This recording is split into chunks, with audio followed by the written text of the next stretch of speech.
Assalamualaikum warahmatullahi wabarakatuh. Perkenalkan, nama saya Lufia Anzala Diva Aisyah dari Program Studi Komunikasi Penyiaran Islam kelas 3C dengan NIM 1240500104110087.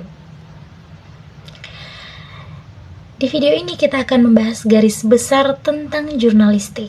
Dan topik ini kita akan bahas kupas tuntas bagaimana sih bahasa yang digunakan oleh jurnalistik, apa sih syarat-syarat dan ketentuan dari bahasa itu sendiri, dan tugas ini dibuat untuk memenuhi tugas UTS dengan dosen pengampu Dr. Vita Fatur Rahman, MSI. Yuk simak video ini sampai selesai. Dalam kamus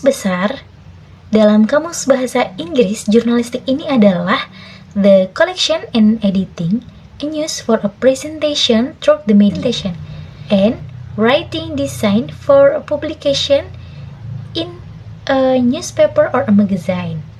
Nah, secara praktik, jurnalistik ini adalah pengumpulan bahasa berita, lalu proses peristiwa penulisan berita, dan yang terakhir, penyebarluasan berita melalui media itu sendiri. Nah, hasil dari proses jurnalistik ini itu akan disebarluaskan melalui media, yang mana media ini terbagi menjadi 3, yaitu pertama ada media cetak, seperti surat kabar, majalah, ataupun tabloid.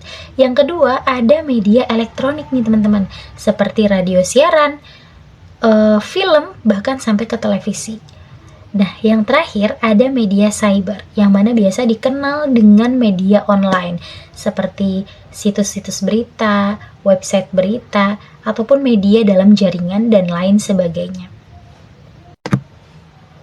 Nah, gimana sih sejarah jurnalistik ini sendiri? Jadi, pertama kali jurnalistik ini ditemukan di zaman Romawi kuno, Akta Diurna, yang mana dicatat sebagai diurna. Diurna ini menjadi cikal bakal pers di saat itu. Akhirnya, hari demi hari, minggu demi minggu, waktu demi waktu, menemukanlah mesin cetak, yang mana ini itu memicu adanya surat cetak ataupun kabar. Dan diikuti oleh zaman dan diikuti oleh berkembangnya zaman, dan pada akhirnya melalui media online dan media sosial sampai saat ini. Nah, jadi bahasa jurnalistik ini adalah bahasa atau gaya penulisan yang disampaikan melalui media massa tentang berita-berita tertentu. Tujuannya supaya informasi ataupun berita ini itu dapat tersampaikan secara cepat, jelas, informatif, dan faktual terhadap khalayak umum. Nah, apa aja sih karakteristik bahasa jurnalistik ini? Yang pertama adalah padat dan jelas.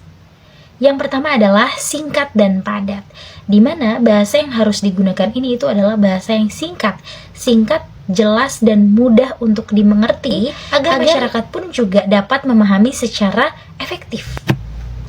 Nah, yang kedua harus objektif dan faktual. Jadi berita ini didasari oleh data dan fakta-fakta yang memang itu valid adanya. Jadi harus menggunakan referensi yang memang itu nyata dan fakta, bukan yang fiktif belaka. Lalu yang ketiga yaitu adalah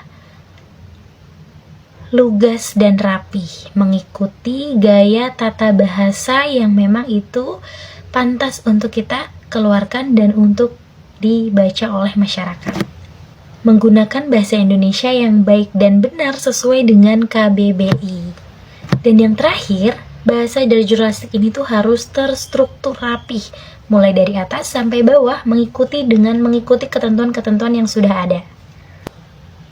Nah, terkait isu tentang bahasa jurnalistik itu adalah objektivitas versus bias. Tantangan yang paling sering ya dihadapi oleh seorang jurnalistik itu biasanya menimbulkan bias dalam suatu peristiwa. Nah, maka dari itu teman-teman, kita sebagai calon ataupun seorang jurnalistik itu harus pintar-pintar dan pandai dalam menggunakan kata, merangkai kalimat, dan tata bahasa yang mana ini tuh baik gitu, yang mana ini tuh baik, tegas, lugas. Jangan sampai ada sindiran-sindiran ataupun kata-kata dan kalimat yang tidak baik, yang terlalu mencondong ke A, yang terlalu mencondong ke B. Jadi di sini kita itu posisinya netral untuk mencari kebenaran. Nah, jadi pers ini tuh memiliki fungsi vital sebagai informasi, edukasi, hiburan, dan kontrol sosial gitu. Dan pers ini itu tuh memiliki peran penting dalam membentuk opini publik secara kritis, menjadi jembatan aspirasi masyarakat dengan pemerintah, lalu mengawasi kekuasaan, dan membentuk opini masyarakat menjadi lebih kritis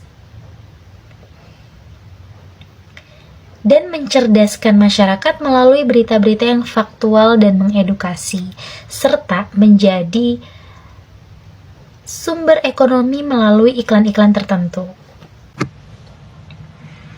Baik teman-teman, terima kasih atas perhatian dan waktunya yang sudah menyempatkan untuk menonton video ini.